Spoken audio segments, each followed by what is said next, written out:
Bismillahirrahmanirrahim.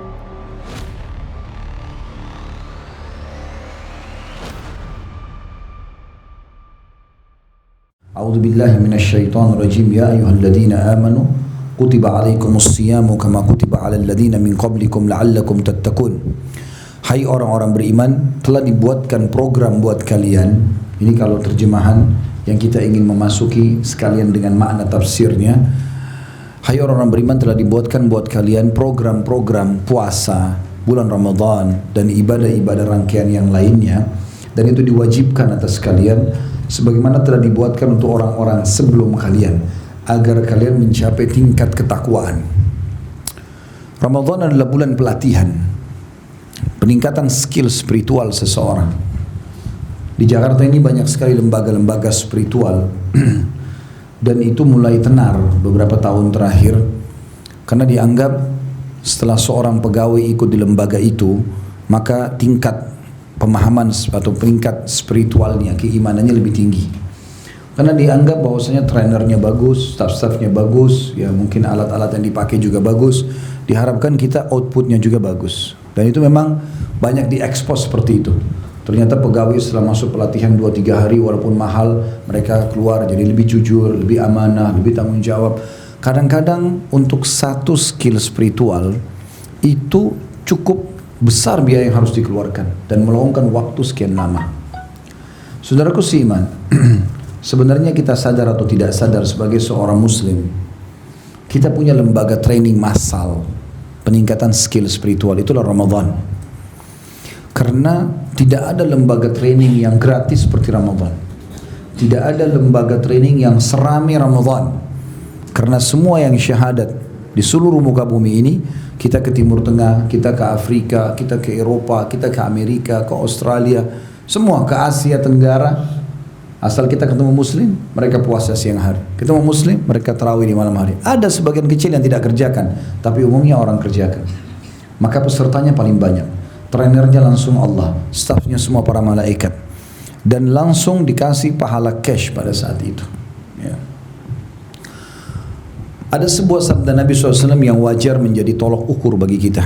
Yang kata Nabi SAW, ragama anfumri'in, ragama anfumri'in, ragama anfumri'in. Artinya terhinalah seseorang itu, terhinalah seseorang itu, terhinalah seseorang itu. 3 kali Nabi SAW ulangi. Maka para sahabat penasaran, ya Rasulullah, siapa yang anda maksud nih? Luar biasa gitu terhinanya. Maka kata Nabi SAW, siapa yang mendapat kedua orang tuanya dalam keadaan hidup dan tidak bisa membawanya masuk ke dalam surga, dia tidak berbakti selama orang tuanya hidup. Dan siapa yang mendapatkan Ramadan, kemudian Ramadan itu pergi tanpa diampuni dosa-dosanya. Berarti memang ada motivasi yang sangat tegas dan ya, jelas dari Nabi SAW, maksimalkan Ramadanmu nih. Ya. Ramadan itu teman-teman sekalian bulan yang penuh dengan kemuliaan, luar biasa. Setiap tiba Ramadan selalu Nabi SAW mengatakan, telah tiba kepada kalian bulan Ramadan. Iklan jelas, wahai muslimin, pada bulan itu bulan yang penuh dengan berkah. Berkah artinya semua akan dicukupi. Makan sedikit buka puasa cukup, makan sedikit sahur cukup, minum sedikit cukup, tidur istirahat sedikit cukup. Semuanya diberkahi oleh Allah SWT. Yang di dalamnya semua pintu-pintu surga dibuka. Apa maksudnya pintu-pintu surga dibuka? Artinya dibuka pendaftaran. Kalau kita lewat di sebuah kampus atau kantor, dibuka pendaftaran 1 Januari sampai 31 Januari, misal. Lalu ada orang cuma lewat saja, saya mau kuliah di sini, tapi nggak pernah daftar, diterima nggak? Hah? Kenapa lesu bener ini? Setuju nggak bahasan Ramadan nih? Setuju? Yang nggak setuju aneh imannya. Hah? Kena mau sambut Ramadan mestinya semangat. Atau lewat di sebuah kantor buka penerimaan pegawai baru 1 sampai 31 Januari. Lalu dia cuma lewat, saya pengen kerja sini, tapi nggak pernah daftar. Mengkhayal, daftar. Ini iklan resmi dari 1400 tahun yang lalu. Hari ini pun kita kumandangkan dari 1 Ramadan sampai akhir Ramadan, 29 atau 30 Ramadan, iklan. yang mau masuk surga daftar. Bagaimana caranya Ustaz? Puasa siang harinya, sholat tarawih malam harinya. Selesai. Seluruh orang lakukan. Kalau kita sendiri saja, orang lain gak kerjakan mungkin berat. Ini semua orang. Apalagi Masya Allah mikrofon kita kayak berantem. Sana. Nah, tanda kutip di sini. Kita mau sholat sini bisa, mau sholat sana bisa. Rame-rame orang hidupkan. Kesempatan. Kita balik kanan orang puasa, balik kiri orang puasa. Orang semua puasa. Kalau Ramadan saja kita tidak puasa, kira-kira kapan kita mau puasa? Kalau Ramadan saja kita nggak sholat malam, lalu kapan kita sholat malam? Ramadan saja kita tidak baca Quran, lalu kapan kita baca Quran? Ramadan aja kita tidak sedekah, tidak lakukan ibadah-ibadah, lalu kapan kita kerjakan? Sementara semua orang pada saat itu jadi baik. Makanya cara daftarnya begitu, sibukkan diri dengan amal saleh, kau akan terdaftar ke surga. Lalu ditutup semua pintu neraka. Baik, apa maksud ditutup pintu neraka? Kita kan surga belum dilihat, neraka belum dilihat. Saya cuma dengar informasinya, tapi tentu kita yakini sebagai seorang muslim. Artinya tadi kalau surga dibuka pendaftaran, kalau neraka ditutup bagi pelaku-pelaku maksiat. Kata sebagian ulama hadis, di Ramadan khusus Allah masih ampuni dosa-dosa. Makanya kesempatan. Ada hadis lain riwayat Bukhari berbunyi, kata Nabi SAW, kalau tiba Ramadan ada penyeru dari malaikat mengatakan, wahai pelaku kebaikan maksimalkan ibadahmu, wahai pelaku keburukan berhentilah, karena kesempatan. Ini surga dibuka, di neraka ditutup. Lalu pada saat itu Allah akan lipat gandakan balasan pahala. Jadi kalau bulan-bulan sehari Ramadan cuma satu, dia jadi berlipat, double.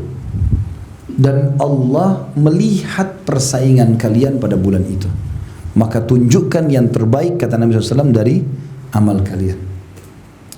Ingat juga kata Nabi SAW, orang yang puasa itu, atau pada bulan Ramadan itu, semua syaitan-syaitan yang jahat dibelenggu. Lehernya diikat, tangannya diikat, kakinya diikat. Dibelenggu berarti tidak bisa buat apa-apa. Ini sering saya kasih contoh rasionalnya ya. Jadi awal Ramadan nanti, itu seperti kita sama musuh kita sedang mau lomba lari. Ini syaitan, nih kita nih. Kalau Ramadan nanti dia dibelenggu, diikat. Lehernya diikat, tangan diikat, kaki diikat. Kita jalan santai pun tetap menang. Ya? Dan nanti akhir Ramadan, jarak antara kita sama syaitan 1 bulan. 1 bulan itu kalau kita jalan dari sini sampai ke Eropa berangkat. Kalau jalan kaki. Ada banyak orang bodoh, begitu tiba Idul Fitri, ya, dia duduk manis tunggu syaitan. Syaitan yang sudah jauh, tunggu sebentar. Syaitannya jalan sampai, dapat dia. Padahal sebenarnya setelah Ramadan, perutnya terbiasa puasa. Matanya sudah biasa sholat malam, baca Quran, zikir, tinggal injak gas sedikit, sampai mati masuk surga. Tapi enggak, lisannya lebaran, Alhamdulillah. Bukan Alhamdulillah karena berhasil di training 1 bulan, siap menjadi orang takwa. Alhamdulillah tidak lagi puasa. Alhamdulillah tidak lagi sholat tarawih. Alhamdulillah sudah boleh maksiat lagi, boleh pacaran lagi, boleh ini lagi, boleh rame-rame lagi karaoke, rame-rame lagi dosa-dosa. Jadi tidak dapat pelajaran dari situ. Hati-hati teman-teman ya. Peringatan Allah Subhanahu wa taala kalau datang kepada kita itu bertahap. Awalnya melalui lisan orang. Kalau teman-teman buat salah lalu sudah ada orang ingatkan dengan lisan, itu peringatan Allah yang pertama. Peringatan yang kedua, kalau tidak mau mulai ada gangguan-gangguan. Keseleo, sakit, hilang barangnya, tetap juga tidak mau, datang yang lebih besar nanti. Allah bisa tenggelamkan di bumi. Allah datangkan petir menyambar dia. Dan Abdullah bin Umar berkata, tidak akan terjadi kiamat sampai, ini tanda-tanda hari kiamat justru, 2 orang berjalan ingin menyelesaikan syahwatnya pada satu orang, kemudian pada satu tempat, mau zina, mau mabuk-mabuk segala macam. Lalu salah satunya Allah tenggelamkan ke bumi. Terjadi gempa, jatuh temannya, mati. Dia selamat. Itu tidak menjadikan dia berhenti untuk berbuat dosa. Dia cuma bilang, oh saya selamat. Riwayatnya apa? Dia melampiaskan syahwatnya pada temannya, baru kepada orang lain. Jadi masih ambil handphonenya, ambil jamnya, padahal temannya ini mati depan matanya. Seperti orang tabrakan, temannya mati, dia masih selamat. Keluar dari rumah sakit, maksiat lagi. Dia nggak ambil pelajaran dari situ. Ini kebodohan.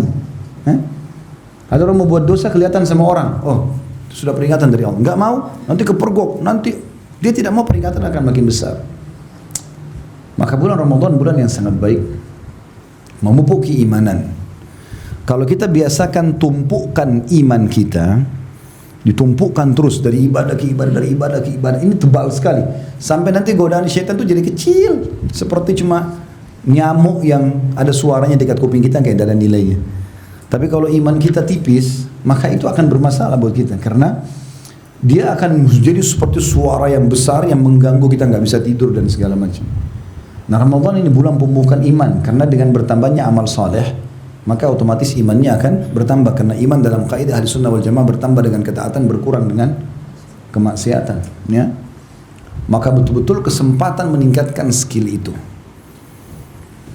Ada sebuah kisah sedikit berhubungan dengan masalah keimanan, saya ingin berbagi dalam masalah ini. Ada seorang sahabat namanya Abdullah bin Hudzafa al-Aslami radhiyallahu anhu. Pernah dengar belum nama ini? Hah? Pengakuan yang jujur. Yang lain berarti yang diam sudah pernah dengar ya. Kalau kita voting lebih banyak yang sudah dengar, tidak usah cerita. Sudah dengar belum nama ini? Belum. Oh, berarti sudah sepakat. Bagus, berarti gampang orang Indonesia sepakat sebenarnya. Orang ini subhanallah jarang kenang namanya, tapi dia dinukil punya kisah unik berhubungan dengan masalah keimanan. Dan kita tidak bisa sampai pada tingkat level iman ini kecuali kita tumpuk-tumpukin ibadah itu. Jadi dari sholat terus, kenapa kita satu hari harus sholat 5 waktu? Kenapa enggak 5 waktu seumur hidup? Tiap hari. Kenapa setiap makan kita baca bismillah? Kenapa habis makan baca alhamdulillah? Kenapa setiap mau makan? Bahkan Abdullah bin Umar itu 1 gelas air bisa 10 kali bismillah, 10 kali alhamdulillah. Gitu.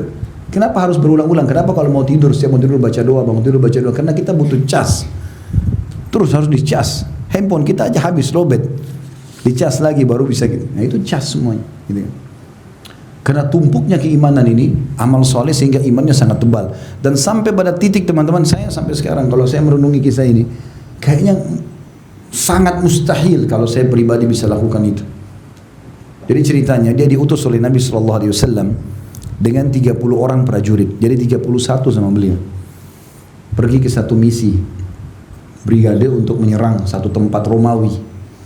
Qadarullah ketangkap pasukan muslim ini, kalah. Ketangkap, diikat semua. Maka Raja Romawi, Kaisar Romawi bilang, saya dengar umat Islam ini punya keyakinan dan keimanan yang mengalahkan kuatnya gunung. Jadi walaupun mereka miskin, nggak bisa dibeli dengan uang imannya. Apa saja nggak bisa. Pokoknya mereka siap mati untuk itu. Saya ingin mengetes, mau tahu betul nggak itu. Maka Abdullah bin Hudzafah al-Aslami ini adalah pimpinan tadi pasukan itu ya. Dipanggil oleh Kaisar. Lalu Kaisar ini orang Abdullah ini orang Badui dari padang pasir, orang miskin, bukan orang kaya. Kalau orang kaya mungkin masih ada alasan dia tidak tergoda, mungkin kalau kekayaannya masih lebih banyak. Ini orang miskin. Maka dia dipanggil lalu Kaisar berkata begini, wahai Abdullah, kau tahu wilayah kekuasaanku? Waktu itu Romawi menguasai setengah dunia, setengahnya Persia. Romawi itu berkuasa mulai dari Asia Utara yang paling ujung, Turki ya. Turki, seluruh Eropa, seluruh Afrika. Jadi seperti L dunia itu dikuasai. Sisanya itu selain Jazirah Arab, Afghanistan, Rusia ke bawah ini Rusia. Bagi dua dulu. Ini namanya kerajaan Persia, ini namanya kerajaan Romawi. Yang Allah ceritakan dalam surah Ar-Rum, mereka berperang, negara adik kuasa. Yang jelas Kaisar ini nangkap lalu dia bilang, hai Abdullah, kau tahu luasnya wilayahku. Aku ingin tawarkan kepada kamu satu hal. Kalau kau mau, aku langsung kasih. Panggil juru tulisnya, panggil semua saksi-saksinya. Kau tahu apa yang aku tawarkan? Kata Abdullah, tidak. Dia bilang, saya mau tawarkan kepada kamu setengah kerajaanku. Ini setengah ini Romawi, langsung kau ambil.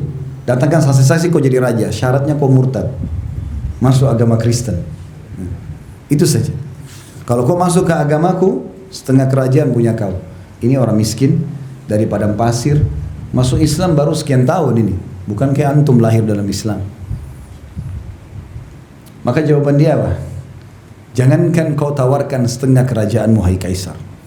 Kumpulkan seluruh raja dunia ini, semuanya kasih ke saya kerajaannya, saya sendiri jadi raja, semua jadi bawahan saya nggak akan tinggalkan agama ini. Ini tidak bisa keluar mulut jawaban ini kecuali dari orang yang luar biasa imannya, gitu ya. Tidak cukup di situ. Kaisar bilang sebentar, ada penawaran lain. Rupanya Kaisar Romawi itu punya seorang anak gadis terkenal sangat cantik, tinggi putih, kayak kita sekarang orang bule. Karena orang bule, orang Romawi. Itu semua panglima perang, raja-raja dunia waktu itu suka mau menikah sama anak ini. Dikeluarkan anak perempuan itu, duduk di sebelahnya Kaisar. Kata Kaisar, plus setengah kerajaan anakku ini. Nikahi dia. Yang dikejar oleh orang di dunia dua ini, laki-laki. Jabatan dan harta serta wanita. Anak laki-laki itu kalau mau cepat selesai kuliah bilang saja, nak kalau selesai kuliah ayah nikahkan kau, langsung semangat. Ini setengah harta, ini wanita dan tercantik lagi. Jadi kerajaan terbesar di dunia dapat wanita tercantik. Kata dia, kalau seandainya Kaisar, kau datangkan bukan cuma anak perempuan, seluruh anak-anakmu, keluargamu, wanita pun kau tawarkan semua tidak akan menggoyah imanku. Kaisar bingung, ini gimana caranya goyahkan imannya? Kerajaan nggak mau, ini nggak mau. Kata Kaisar, masukkan dia dalam penjara. Jangan kasih makan, jangan kasih minum. Nggak boleh makan, nggak boleh minum. Kita teman-teman sudah tahu kalau nggak makan seminggu pun mungkin lemas tapi masih oke. Yang penting jangan nggak minum. Kalau haus ini berat, gitu kan? Makanya Allah mengatakan dalam Al-Quran, waja'alna minal ma'i kulli syai' hayy. Kami jadikan dari air semua hal itu bisa hidup, kan gitu. Maka kata dia Kaisar, masukkan penjara, jangan kasih makan, jangan kasih minum. Kalau dia sudah lemas, laporin ke saya. Selama 3 hari gak makan, gak minum. Setelah itu Kaisar dilaporkan sama prajuritnya, sudah lemas nih Abdullah ini. Kata dia, coba masukkan ke penjaranya babi dan khamr. Tapi babi ini bukan babi biasa pinggir jalan, makanannya Kaisar, dengan rempah-rempah, dengan piringnya, dengan aromanya gitu, dengan khamrnya yang paling mahal. Masukkan, hidangkan di depannya dia. Dia sekarang dalam kondisi lapar sekali, haus sekali. Apa yang terjadi teman-teman? Sampai 3 hari lagi ke depan, sampai membusuk dan menjamur daging itu, nggak disentuh sama Abdullah. Melapor pengawalnya Kaisar ini kepada Kaisarnya, ini Abdullah nggak tergoyah imannya. Panggil kalau gitu, keluarkan dari penjara, diseret, sudah lemas sekali. Begitu tiba di depan Kaisar, kata Kaisar, kenapa kau tidak makan? Bukankah kau lapar? Dia bilang, demi Allah hai Kaisar, saya tahu di saat keadaan saya sekarang ini, itu babimu dan khamarmu sudah halal buat saya. Karena dalam keadaan darurat. Tapi saya tidak akan membiarkan kau menghina agamaku. Sekali haram, haram. Lebih jauh dari itu Kaisar buat. Kaisar bilang, kalau begitu saya akan menghukum kau, membunuh kau. Tapi bukan mati biasa, mati yang luar biasa. Kau tahu bagaimana? Abdullah diam saja. Didatangkan periuk besar, isinya minyak panas. Minyak panas mendidih. Lalu kata Kaisar, saya akan cemplungkan kau ke sini. Kau mau tahu bagaimana panasnya api ini? Minyak ini dipanasin sama dia. Memang itu untuk penyiksaan orang. Didatangkan prajuritnya Abdullah satu persatu. Itu begitu dilempar sama baju-baju perangnya, dilempar, tiba-tiba dalam hitungan detik jadi tulang-tulang saja. Karena panasnya minyak itu. Abdullah lihat nih, 1 dilempar, 2 dilempar, sampai 30, habis semua. Lalu kemudian kata Kaisar, masuk gilirannya dia. Abdullah diseret, terus Abdullah nangis nih. Abdullah nangis nih, netes dari mata. Kata prajuritnya, dia udah nangis nih. Kata Kaisar, coba tanya, kenapa dia nangis? Mungkin dia sudah mau pindah agama sekarang, takut mau tidak makan berapa hari, mau dipasak. Lalu kata dia, Kaisar tanya kau, apa kau mau pindah agama? Dia bilang, tidak demi Allah. Saya menangis ini gara-gara saya menyesal cuma punya 1 nyawa. Harusnya saya punya 1000 nyawa, semuanya kau cemplungin ke minyak itu. Karena saya rindu ini mati syahid.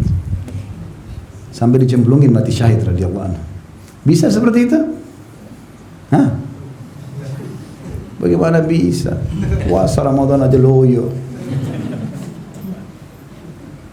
Itu tidak bisa muncul perasaan itu kecuali kita tumpukin amal ibadah itu.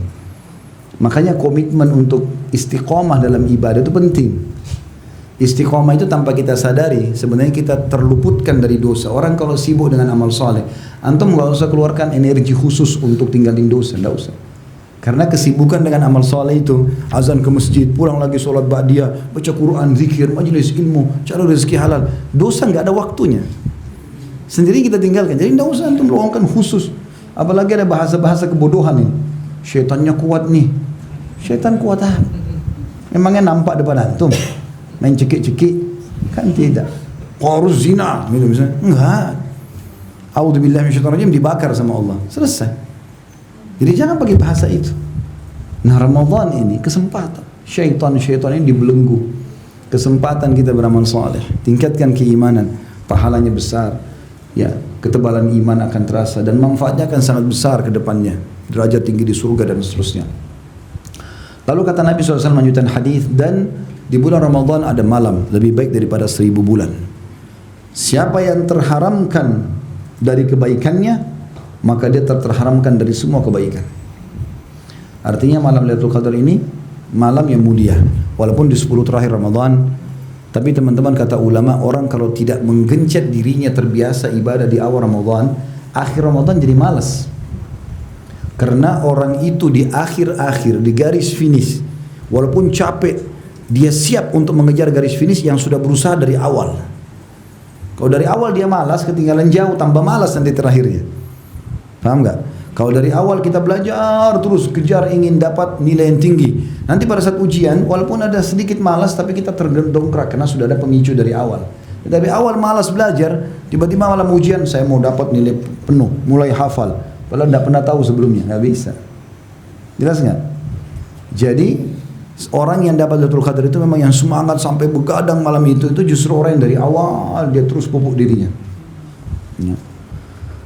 Lailatul Qadar lebih baik daripada 1000 bulan, yang berarti sama dengan 83 tahun plus 4 bulan. Plus 4 bulan.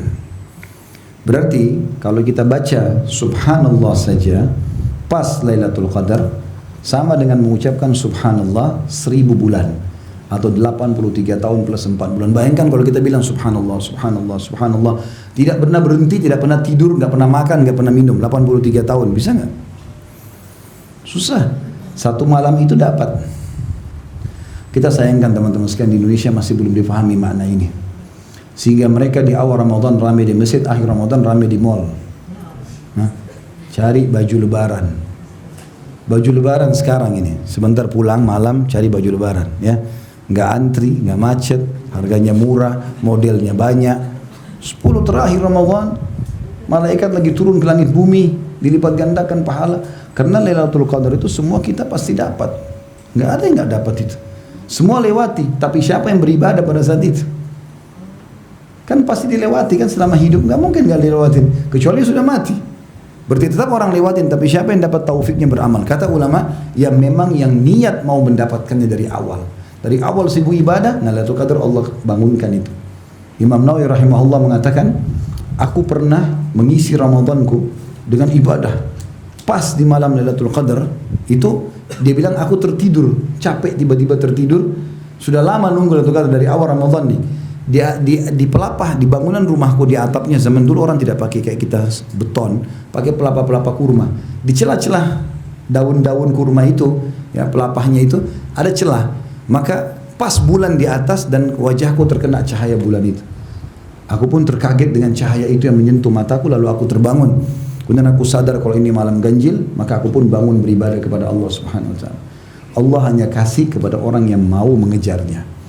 Makanya orang kalau masuk medan perang, yang mati syahid itu hanya yang paling ikhlas. Di perang Uhud 314 mujahid pergi ke sana dengan Nabi SAW, yang mati syahid berapa? 60. Di Badar 60, di Uhud yang 70. Jadi 60 orang. Kenapa enggak semuanya mati syahid? Kuasa Allah SWT. Kata ulama, Allah memilih siapa yang mati syahid. Bahkan ada sahabat baru syahadat mati syahid. Di perang Uhud 700 perang, pasukan perang 70 yang mati syahid. Semua peperangan-peperangan Nabi SAW, bahkan pembebasan kota Mekah, satu pun sahabat nggak ada yang mati, gitu kan? Di perang Hunain ada korban beberapa orang, Tapi kebanyakan yang mati syahidnya lebih sedikit. Kenapa? Karena Allah memilih siapa yang paling ikhlas, yang paling mau itu.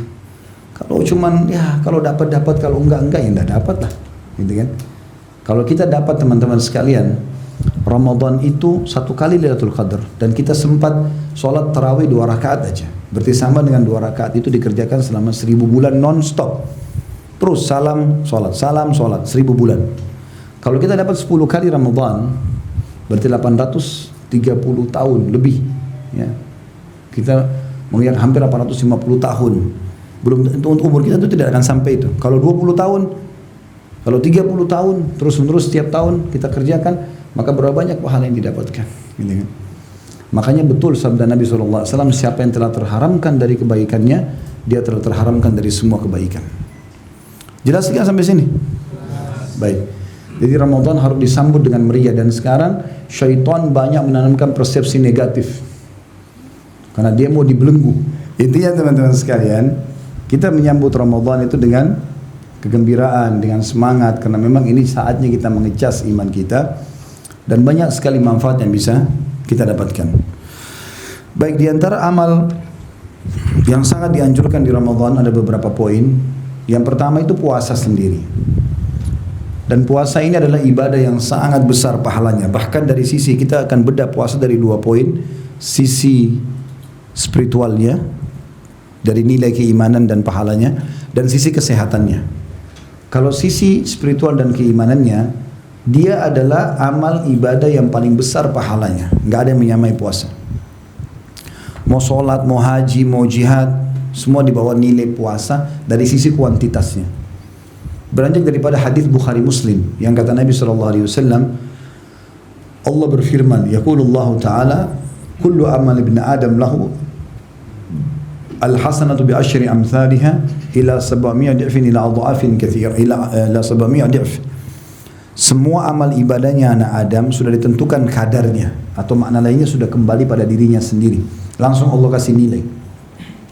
Kata Nabi SAW, Allah berfirman, 1 pahala bisa jadi 10 kali lipat, bahkan 700 kali lipat. Tergantung kadar keikhlasan.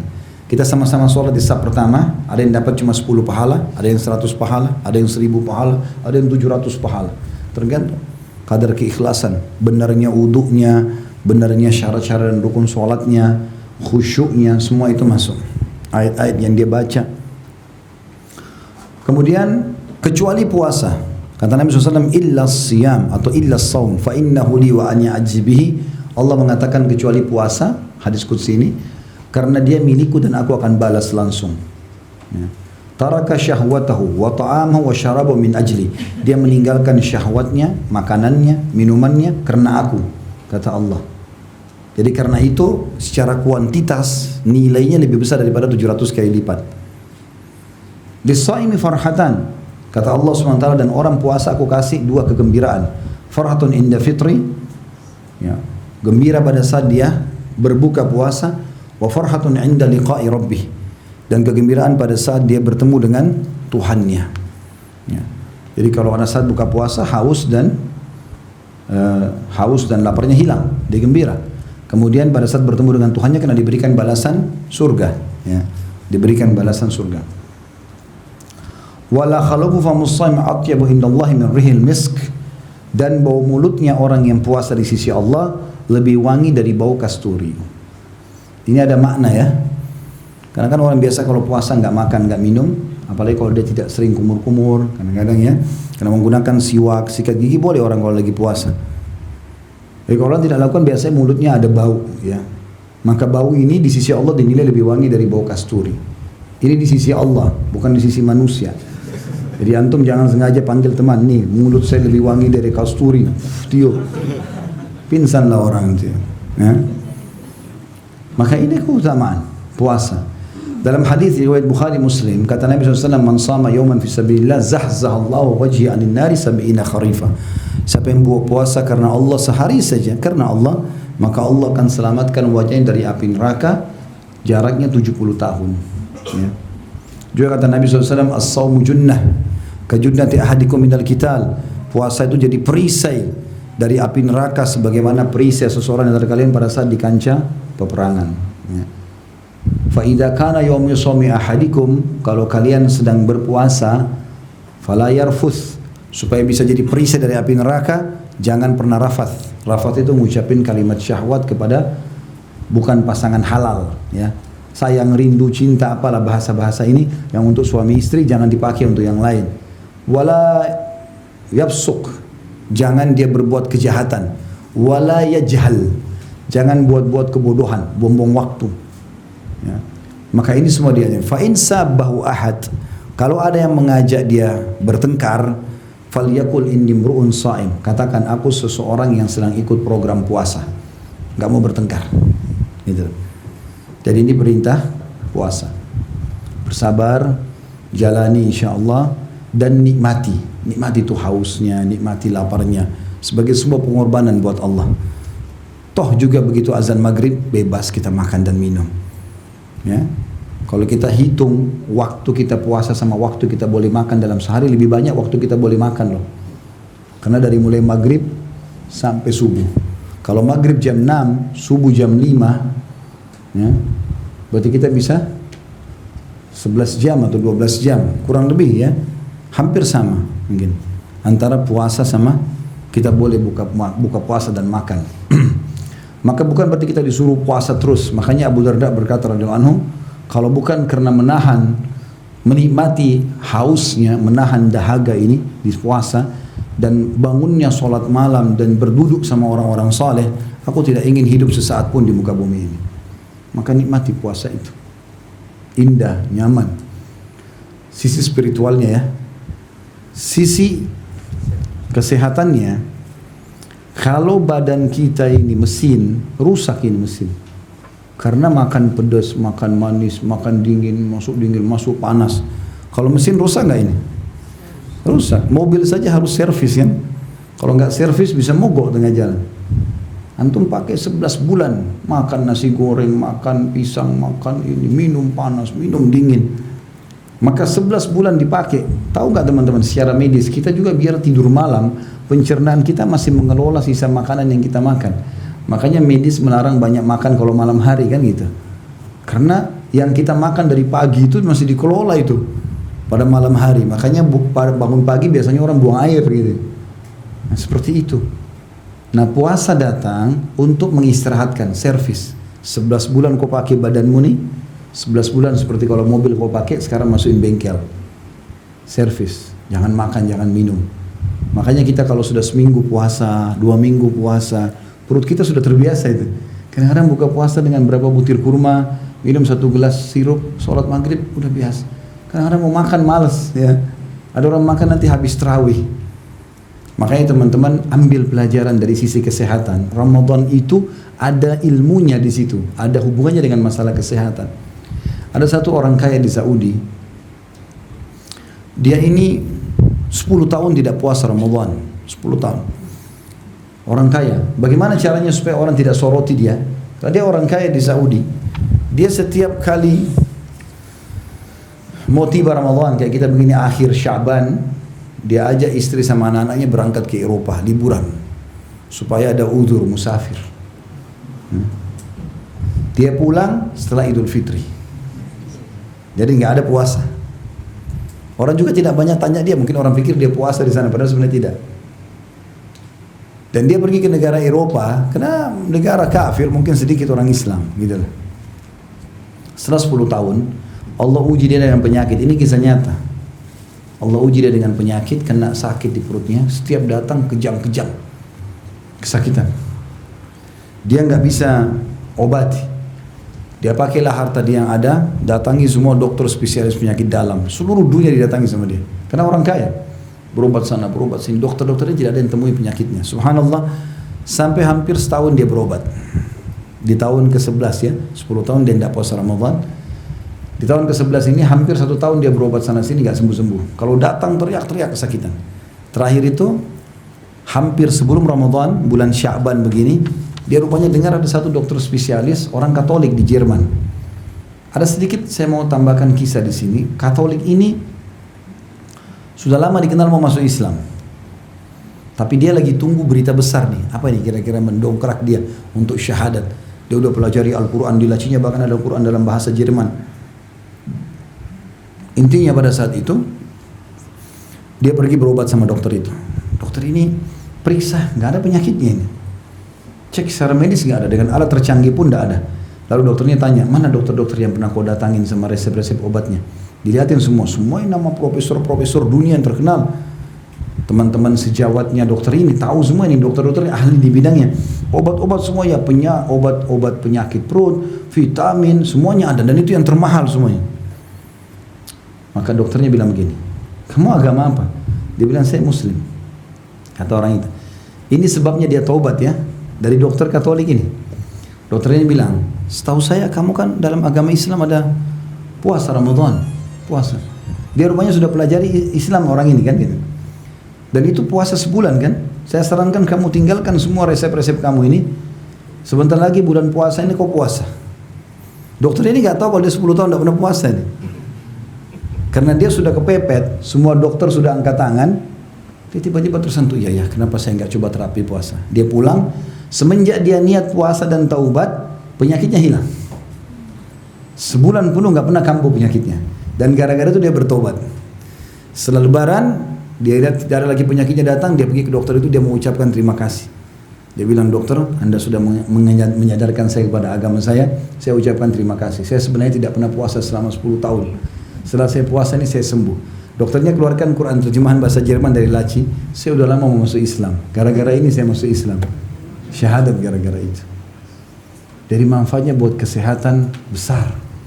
Makanya kita kalau habis Idul Fitri, biasa makan hari pertama Idul Fitri, makan baru 1 rumah, 2 rumah sudah kenyang. Padahal kalau mau dipikirkan kita sebulan puasa, gitu. Mungkin orang bisa tanda kutip makan banyak di sini, tapi nggak bisa. Seperti mobil, kalau habis diservis, gasnya sedikit saja sudah kencang ya, nggak ada suara. Tapi kalau lama nggak diservis, ya keluar asap hitam, suaranya ribut, segala macam. Nah seperti itulah. Ya. Maka sangat besar manfaatnya buat kesehatan. Makanya pesan saya, kalau sahur dan buka puasa, jangan balas dendam. Penting ini. Karena orang saya lihat kalau sudah menjelang habis asar, Masya Allah. Yang coklat, yang biru, yang hijau, yang kuning, semua dibeli. Ada orang motornya penuh, bawa pulang ke rumah. Macam-macam. Sampai rumah makan satu sudah kenyang, nggak bisa. Sampai kata sebagian ulama apa? Siapapun yang makan banyak pada saat buka puasa, dia tidak mengambil hikmah dari puasa itu. Tujuannya supaya perutmu terbiasa. Kembali lagi, dia nggak besar lagi, nggak elastis, tapi dia jadi bagus lagi. Maka itu harus difahami. Makanya kata Nabi SAW, sebaik-baik makanan kalian pada saat buka puasa adalah kurma. Sebaik-baik makanan kalian pada saat sahur, kurma. Nabi gak bilang, makanlah daging, minumlah susu. Kurma. Supaya ambil hikmahnya. Boleh makan secukupnya. Tapi teman-teman percaya, kalau antum begitu azan, langsung nasi sama ayam goreng, sama tempe, sama sambal sayur ini. Nah, sholat maghribnya ngantuk. Habis makan mau berdiri nggak bisa, kayak orang balas dendam. Percuma, berarti perutnya nggak diservis lagi tadi. Habis servis kita rusak lagi. Coba direnungi sunnah Nabi SAW. Makan berapa butir kurma, minum air, sholat maghrib dulu, mandi yang segar, kemudian baru makan malam. Atau kalaupun sudah kenyang, biarin aja dulu, tahan sedikit. Habis tarawih makan. Nanti kan sahur juga bisa makan, gitu kan? Jadi ambil hikmah dari masalah itu. Baik, itu masalah puasa. Yang kedua, masalah sholat tarawih. Tarawih, qiyamul lail, qiyamul Ramadan, tahajud sama. Semua sholat malam maksudnya. Cuma kalau Ramadan namanya tarawih. Santai maksudnya. Kenapa santai? Karena orang habis ba'diyah isya sudah bisa sholat malam. Kan di hari biasa kita harus, bukan harus sih, dianjurkan tidur dulu baru nanti sholat di akhir malam, gitu ya. Kecuali witir boleh di awal malam. Kalau sholat tahajud nanti di akhir malam, tapi Ramadan dimajukan. Agar orang-orang yang malas tahajud ini minimal 1 tahun sekali ada di buku amalnya sholat tahajud. Nah, kalau ini juga nggak mau tarawih, kapan kira-kira dicatat di buku amalnya sholat malam? Padahal Nabi SAW mengatakan afdalus sholati ba'dal maktubah sholatul qiyam. Yang paling afdal setelah sholat 5 waktu adalah sholat tahajud, qiyamul lail. Dan itu di Ramadan dimajukan. Nabi SAW contohkan itu. Nabi SAW dipesankan juga tentang masalah solat ini, man qama ramadhana imanan wa ihtisaba ghufira lahu ma taqaddama min dhanbi. Siapa yang mendirikan malam Ramadan dengan keimanan dan mengharapkan pahalanya, dibersihkan dosa-dosanya yang telah lalu. Hidupkan malam itu. Dan teman-teman usahakan solat berjamaah di masjid. Dan usahakan setelah imam selesai baru antum keluar. Makanya yang mau solat 8 rakaat atau 11 rakaat ikut di masjid yang 11 rakaat. Yang mau 23 ikut 23. Dua-duanya sunnah Nabi sallallahu alaihi wasallam, gitu kan. Maka cari imam. Kenapa? Kita pilih imam seperti ini bukan memilah-milah ya. Karena memang Nabi SAW mengatakan siapa yang sholat bersama imamnya sampai imam bubar, maka dicatatkan baginya pahala sholat semalam suntuk. Jadi seperti salam, sholat lagi, salam, sholat lagi, dari maghrib sampai subuh. Susah itu. Tapi kita bisa dapat hanya dengan sholat tarawih bersama imam, gitu kan. Tapi tentu kita juga cari tempat teman-teman sholat yang nyaman, bacaannya benar, gitu kan. Jangan cari masjid yang Allah Akbar, Allah Akbar, Allah Akbar. Nah, kita tidak tahu baca apa ini. Belum baca subhanallah sudah sami Allah liman hamid. Belum rabbana alhamdu sudah sujud lagi. Apa ini? Salah satu kewajiban sholat itu tumaknina, tenang. Harus, kata Nabi SAW kepada sahabat yang begini sholatnya, Allah Akbar, Allah Akbar. Diistilahkan dalam hadis-hadis sahih, itu musi'us sholah, orang yang buruk sholatnya. Nabi lagi mau isi pengajian, dia datang, dia sholat buru-buru. Rukuk sujudnya seperti ayam patok jagung. Allah. Digambarkan dengan Ibnu Abbas seperti burung gagak patok makanannya. Maka selesai sholat Nabi SAW bilang, kembali kau, sholat lagi. Karena kau belum sholat itu. Nabi pikir tadi mungkin kena buru-buru mau hadir di majlis. Dia sholat lagi, sama lagi sholatnya. Belum sujud sebentar, udah berdiri lagi. Selesai Nabi bilang, ulangi sholatmu. Kau belum sholat. Dia ulangi lagi sampai 3 kali. Ternyata masih sama. Oh berarti orang ini memang begini sholatnya. Bukan karena ada hajat yang lain.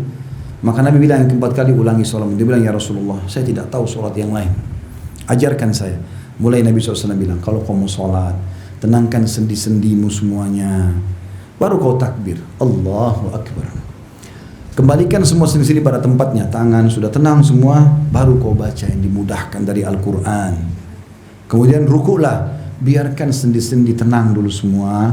Baru kau baca memuji Allah, karena subhana rabbiyal azim 1, subhana rabbiyal azim 2. Itu yang paling pendek ya, subhana rabbiyal azim. Ada banyak bacaan-bacaan, ada 6 macam bacaan dalam ruku.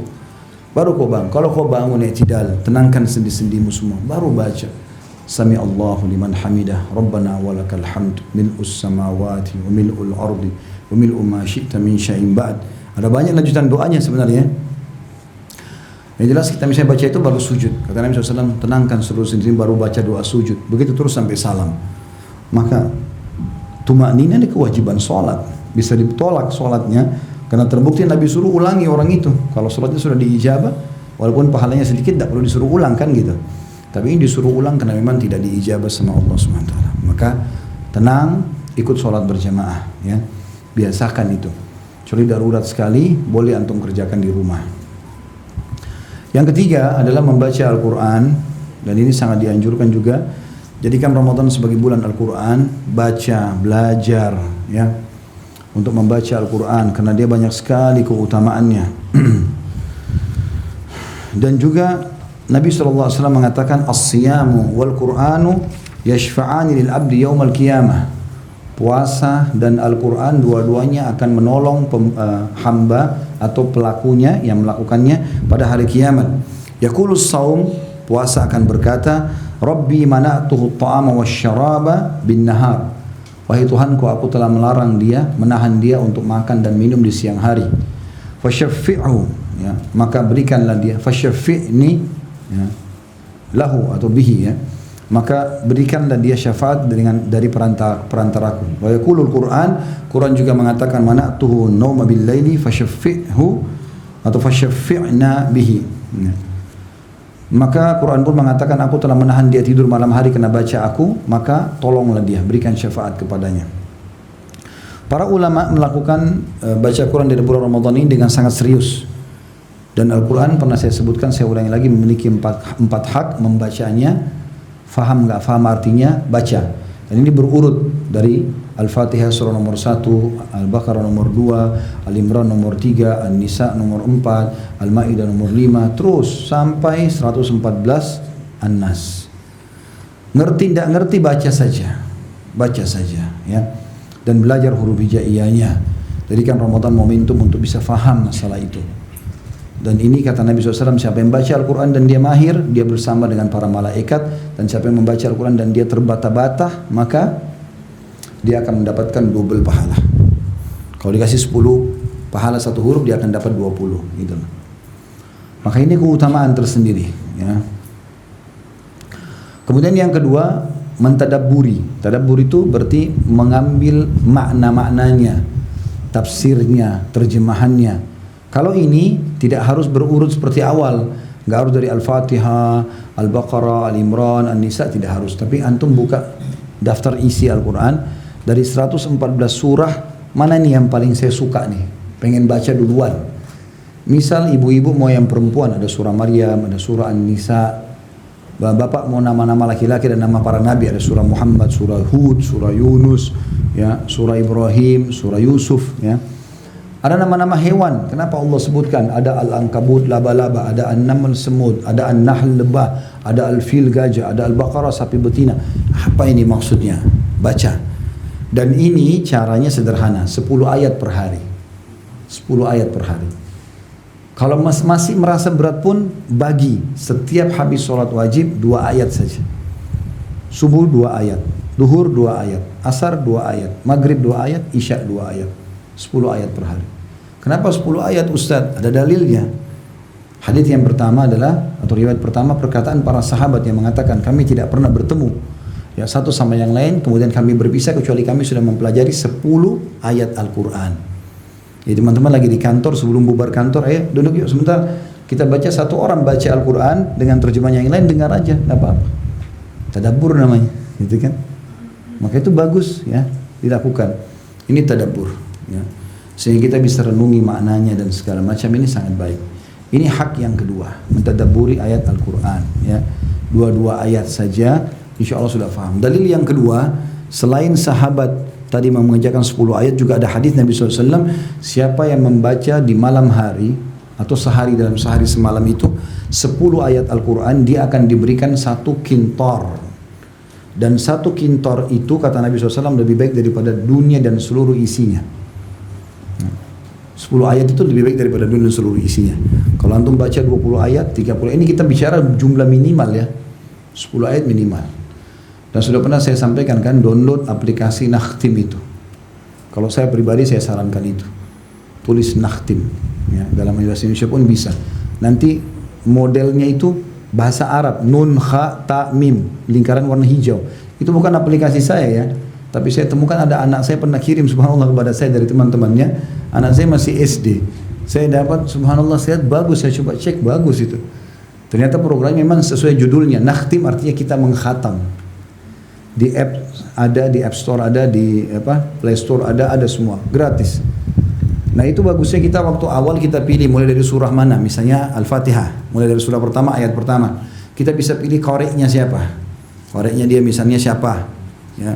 Kemudian kita pilih, kemudian ada di bawah sekali dalam bahasa apa, terjemahan bahasa Indonesia misalnya, di bawah mulai. Nanti kalau kita tutup handphone, buka keluar nanti ayat pertama Al-Fatihah. Kita tutup lagi, buka lagi nanti, kalau mau buka WA segala macam, baca lanjutannya ada. Terus begitu sampai selesai khatam Al-Quran. Jadi 30 juz itu tidak mengambil waktu khusus. Siap lagi nunggu di lampu merah daripada lihat helmnya orang warna apa, ya lebih baik lihat handphone, baca, gitu kan. Maka itu penting, antri di lift segala macam, buka handphone. Karena begitu kita buka handphone pasti dia keluar lanjutannya, gitu kan. Kita mau mundur ke ayat sebelumnya, ada tanda panah mundur, ada tanda panah maju. Kalau mau lanjutin, kita mau share ke orang, oh ayat ini bagus nih, masalah Ramadan misalnya, ada gambarnya itu untuk share. Tinggal klik share langsung. Ke semua medsos bisa di share, ke Facebook, ke Instagram, ke mana-mana segala macam, di WA, bagus. Mau dengerin bacaannya, ini saya ragu bacaan saya nih. Di atas ada klik audionya, diklik imam tadi yang kita pilih baca, kita dengerin. 1 ayat itu saja, diulangi berapa kali kita jadi ikutin tajwidnya. Bagus sekali itu. Sudah download belum itu? Hah? Baru tahu. Alhamdulillah. Saya kira semua sudah tahu. Cuma saya orangnya memang biasa ngulangin. Nah itu bagus ya. Kita berikan Al-Quran. Itu yang kedua tadabbur. Yang ketiga menghafalnya. Haknya Al-Quran. Dan hafal sama. Saran saya 10 ayat per hari. Taruh tadi antum sambil tadabbur, antum hafal 2 ayat setiap habis sholat 5 waktu, berarti 10 ayat sehari. Nanti antum aplikasikan. Kalau sholat duha 2 rakaat misalnya, rakaat pertama 5 ayat, rakaat kedua 5 ayat. Sholat qobliyah, sholat ba'diyah, sholat tahajud, sholat tahiyat masjid. Banyak sholat. Sholat taubat, sholat wudu. Antum kalau baca di rakaat pertama 5 ayat, rakaat kedua 5 ayat, insya Allah satu hari hafal tuh. Ya. Kalau kita tadabbur 10 ayat dan hafal 10 ayat tadi, karena ini sama ya, dan hafal ini tidak harus berurut dari Al-Baqarah, Al-Fatihah, Al-Baqarah, tidak usah. Surah yang antum suka saja dulu. Oh ini Al-Mulk bagus nih 30 ayat, tidak terlalu panjang, mulai hafal. Kalau 30 ayat berarti antum cuma 3 hari bisa hafal itu. Kalau satu hari 10 ayat, 30 ayat selesai. Tapi kan nanti mudah lupa Ustaz, itu syaitan, bisikan syaitan, baca a'udzubillahi minasyaitonirrajim. Orang kalau lupa sambungan ayat, bukan 30 juz hilang semua. Hah? Jadi mulai itu. Ya, insya Allah Al-Quran itu ada 6.000 sekian ayat. Kalau antum hafal dan tadabbur 10 ayat per hari, kali 1 bulan berarti 300 ayat, kali 1 tahun kali 12 berarti 3.600 ayat, 21 bulan hafal 30 juz. Insya Allah. Yang keempat, mengamalkan isinya. Itu hak Al-Quran. Dan Ramadan adalah bulan Al-Quran. Allah mengatakan dalam Al-Quran, A'udzubillahi minasyaitonir syahrul Ramadan alladzi unzila fihi Al-Quran. Bulan Ramadan yang kami turunkan Al-Quran di dalamnya. Kata para ulama adalah bulan saatnya membaca Al-Quran. Imam Syafi'i rahimahullah mengkhatam di setiap Ramadan, di Ramadan di setiap hari 2 kali. Jadi 1 bulan 60 kali mengkhatam. Utsman bin Affan mengkhatam 30 juz di rakaat terakhir witir. Yang biasa antum baca qul huwallahu ahad. Ya. Maka itu Al-Quran di bulan Ramadan. Yang keempat sedekah. Sedekah di bulan Ramadan pahalanya sangat besar sekali, ya. Lebih daripada yang lainnya. Karena kata Nabi SAW, afdalu sadaqatu sadaqatu fi Ramadan. Sedekah yang paling afdal dikeluarkan di bulan Ramadan. Dan banyak yang bisa dilakukan, sedekah baju, sedekah makanan pokok, ya, sedekah buku, sedekah apa saja. Tapi yang paling mudah dan paling bagus adalah membuka puasakan orang. Buka puasakan orang. Saya lihat hampir setiap tahun saya di Jakarta ini, kadang-kadang kalau ada taklim sampai menjelang asar begini, biasanya pulang, kadang-kadang macet menjelang maghrib sampai pasti macet banyak orang, karena masih banyak orang kerja kan, banyak orang susah buka puasanya. Ada yang menjual, kadang-kadang ada yang tidak menjual. Kesempatan antum itu, taruh di motor beberapa gelas air mineral, harganya cuma 500 rupiah, 1000 rupiah satu. Taruh 10, kalau bisa beli 1 dus isi 48, harga 30.000. Taruh. Begitu azan, menjelang azan buka motornya bagi-bagiin ke orang di pinggir jalan. Beli kurma 1 dus, ya. 1 dus itu ada yang 10 kilo, ada yang dari 200-300 ribu sampai 600 ribu kurma-kurmanya. Kalau mau lebih sedikit pahala lagi, kantongin 2 butir 3 butir kurma di plastik kecil, bawa taruh di kendaraan, menjelang azan bagi-bagiin orang. Itu pahalanya besar. Jadi kalau kita beli 1 dus air mineral, isinya 48, 30 ribu rupiah modalnya. Itu paling mahal. Ada 1 dus cuma 20 ribu. Ya. Isi 48, anggap 50. Kalau kita kasih ke masjid dekat rumah, bagiin orang di jalan, habisin 50, berarti hari itu kita punya 51 pahala puasa. 50 orang yang kita buka puasa kan 1 kitanya. Itu 51 buka puasa.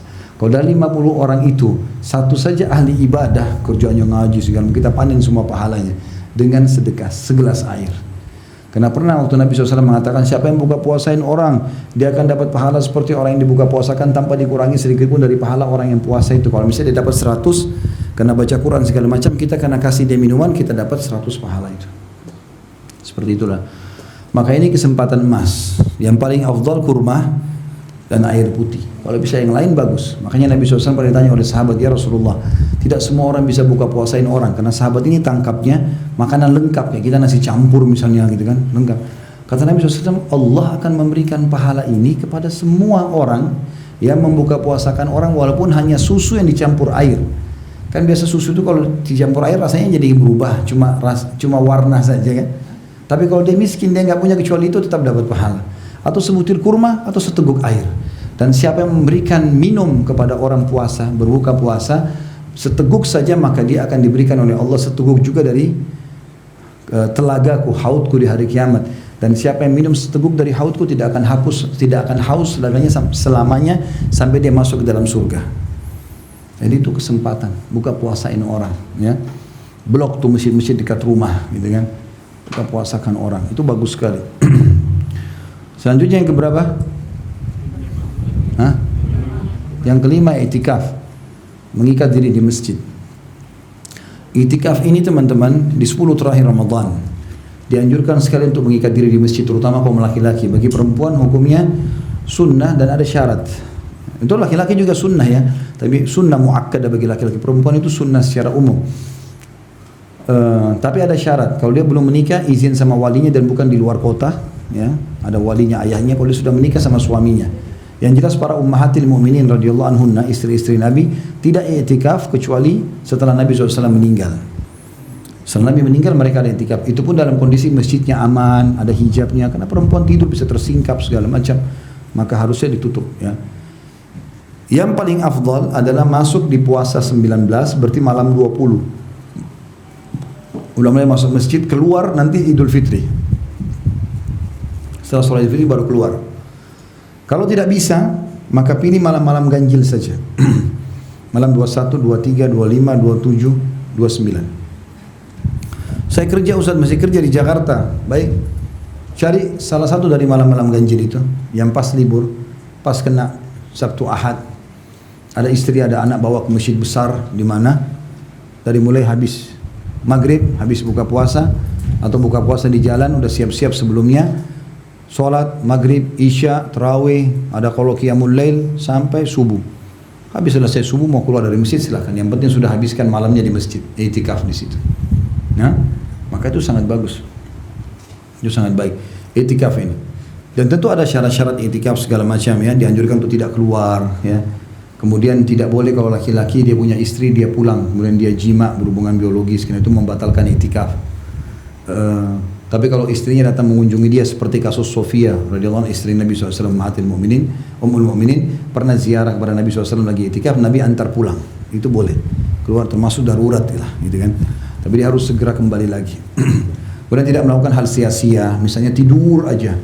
Ada orang i'tikaf tidur dari pagi, nanti mau maghrib baru bangun, ya. Cuma bangun sholat tidur lagi. Enggak, dia beraktivitas ngaji, apalah. Memang khusus mengikat diri di situ. Salah satu ciri para nabi-nabi, mereka selalu meluangkan waktu untuk ibadah kepada Allah. Nah, di antaranya i'tikaf itu. Baik, jadi walaupun cuma sehari, ya, minimal sehari di 10 terakhir Ramadan itu ya. Kemudian yang keenam, selain i'tikaf adalah umrah, ya. Umrah di bulan Ramadan. Karena Nabi SAW mengatakan umrah di Ramadan ta'adul hujjatan ma'i, umrah di bulan Ramadan sama dengan haji bersamaku. Sama dengan haji bersamaku. Jadi kalau teman-teman hanya bisa umrah sekali seumur hidup, jadikan di Ramadan. Kalau sekali dalam setahun, jadikan di Ramadan. Kalau juga bisa beberapa kali dalam setahun, maka salah satunya Ramadan. Karena pahalanya sama dengan haji bersama Nabi alaihissalam. Saya belum punya kemampuan Ustaz. Niat, innamal a'malu binniyat. Kata para salafus saleh, aku berharap punya niat di setiap amal saleh, walaupun aku belum sempat melakukannya. Karena dengan niat, masuk dalam hadis Bukhari, man hamma bi hasanatin wa lam ya'malha kutiba lahu hasanatun kamilah. Siapa yang niat mengerjakan satu kebaikan dan dia belum melakukannya, maka dicatatkan baginya satu pahala lengkap. Fa in amilaha, kalau dia kerjakan apa yang dia niatkan, misalnya mau tidur lalu niat salat malam, kebablasan tidur, dapat pahala satu salat malam lengkap. Allahu a'lam kadarnya seperti apa. Tapi kalau dia kerjakan, dia bangun, dia sholat, kutiba lahu asyru adha'afi ila sab'ami alifin ila adha'afin katsira. Dicatatkan baginya 10 kali lipat dari pahala ibadah itu sampai 700 kali lipat dan kelipatan-kelipatan yang banyak. Jadi diniatkan. Yang belum menikah niat menikah. Nah, niat menikah. Yang belum haji niat haji, niat umrah. Niatkan semuanya. Yang belum pernah jihad niat jihad. Sampai kata Nabi SAW, siapa yang mati belum pernah sama sekali terlintas dalam niatnya pun jihad, maka mati dalam keadaan jahiliyah. Suruh niat. Tidak ada ruginya niat itu. Diniatkan insyaAllah. Jadi kalau jemaah haji nanti habis Ramadan, lulang lalang naik bus, jangan cuma jemaah haji ya dari daerah ini selesai. Enggak. Niatkan dalam hati, ya Allah, andai saja kau berikan aku kemampuan, aku ingin haji seperti mereka. Tapi tulus, ikhlas. Memang kita nggak punya kemampuan, ya. Kalau kita punya kemampuan, tentu harus dia lakukan. Kemudian yang ke-7, ya, melakukan semua jenis ibadah, terutama yang difokus adalah masalah doa. Doa juga khusus, ya, karena kata Nabi SAW, orang yang puasa tidak akan ditolak doanya. Riwayat lain, jadi selama dia dari sahur sampai buka puasa mustajab doa. Tapi ada hadis lain yang berbunyi, dan setiap orang puasa memiliki satu waktu pada saat buka puasa diijabah doanya. Maka berdoa aja terus setiap ada kesempatan, ya. Berdoa, terutama minta dihilangkan masalah-masalah yang sedang dihadapi, gitu kan. Selalu berdoa kepada Allah SWT. Itu sangat bagus, sangat bagus. Maka kita berdoa terus rutinkan, ya, karena ini doa mustajab. Kalau ada yang mengatakan, kan badan saya sehat Ustaz, saya sudah punya pekerjaan, ada istri, ada suami, ada anak, alhamdulillah cukup. Mungkin saya masih butuh doa nggak? Butuh. Karena dalam doa itu yang paling afdal adalah meminta agar Allah menambah nikmat atau mempertahankan nikmat, daripada nanti sudah ada masalah baru minta jalan keluar. Jadi misalnya kita lagi sehat nih, yang paling afdal yang Allah cintai adalah kita mengatakan, ya Allah pertahankan kesehatan saya. Itu lebih Allah cintai daripada kita sudah sakit minta disembuhkan. Ngerti nggak? Berarti pada saat kita sehat tetap berdoa supaya Allah pertahankan nikmat itu. Makanya kita kalau mau mulai makan, mau tidur, mau aktivitas baca bismillah. Kalau selesai, alhamdulillah. Kenapa kita alhamdulillah? Supaya nikmat itu bertambah dan bertahan, kan gitu. Itu maksudnya. Maka ada juga kalau saya tanya teman-teman, mau nggak pada saat kita lagi genting, lagi susah, kita berdoa langsung Allah ijabah? Mau nggak? Syaratnya itu adalah sering berdoa pada saat lagi lapang. Kata Nabi SAW, kenali Tuhanmu pada saat kau lagi lapang, dia akan kenali kau pada saat kau lagi susah. Jadi kalau pada saat kita lagi sehat berdoa, lagi kaya justru berdoa, ada keturunan berdoa, ada pasangan baik tetap berdoa.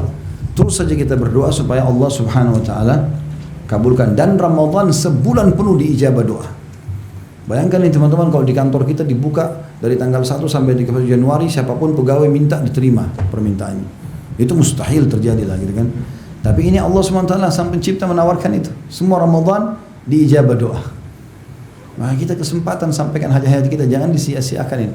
Apalagi kalau beri pertemukan antara puasa dengan antara azan dan iqamah, sepertiga malam, hujan lagi turun, waktu-waktu mustajab, minta didoakan sama orang tua, gitu kan. Atau anak soleh doakan orang tuanya, atau minta saudara muslim yang lain doakan, itu semua utamanya sangat besar, ya. Kemudian yang terakhir, jauhi semua kemaksiatan, semua jenis dosa, kebodohan, tidak boleh dilakukan, semua jenis dosa. Karena kata Nabi SAW diantaranya, man lam yada' qawla zuri wal amala bihi falaysa lillahi hajan fi an yada' ta'amahu wa syarabah. Siapa yang tidak meninggalkan perkataan dusta dan terus melakukannya, maka tidak ada hajat bagi Allah mengenai lapar dan hausnya. Sebenarnya di sini contohnya dusta, tapi semua kemaksiatan sama. Jadi harus dipuasakan juga penglihatan, pendengaran, ya, lisan, ini harus dikontrol semua. Puasa itu melatih kita untuk meningkatkan tadi, ya, spiritual kita, keimanan kita. Maka semua dikontrol. Makanya tadi kalau diajak berantem pun, saya sedang puasa, nggak mau ikut-ikutan, gitu. Maka seperti itulah. Maka ini berarti ada juga poin yang penting, kita meninggalkan semua, termasuk hal yang sia-sia, ya, buang-buang waktu yang tidak ada gunanya. Ada orang subhanallah begitu masuk Ramadan sibuk, sudah tumpulin film mana yang dia mau nonton, dari film ini ke film ini, 2 jam nonton maksiat, perempuan terbuka auratnya, inilah itulah. Untuk apa ini buat maksiat? Kesempatan Ramadan lagi dibuka pintu surga, bertobatlah kepada Allah SWT. Ingat, ya, kenikmatan iman seperti Abdullah bin Hudzaifah tadi tidak bisa dirasakan kalau kita tidak tumpukan ibadah. Nah, Ramadan itu penumpukan, terus saja tumpukin nanti sampai tebal dan susah sekali. Kalau iman itu tebal, seperti ibaratnya gini rasionalnya kalau iman itu. Dan syaitan saya gambarkan begini juga. Kalau iman itu seperti pagar, ya. Syaitan itu seperti ular. Kita di dalam pagar itu.